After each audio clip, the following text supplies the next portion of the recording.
Introducing how to install the TOYOCONNECTOR TC6-S. First, attach a nipple to the equipment.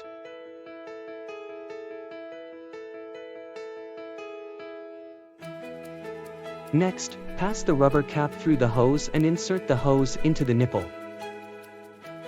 Then, provisionally assemble the clamp in line with the grooves on the nipple.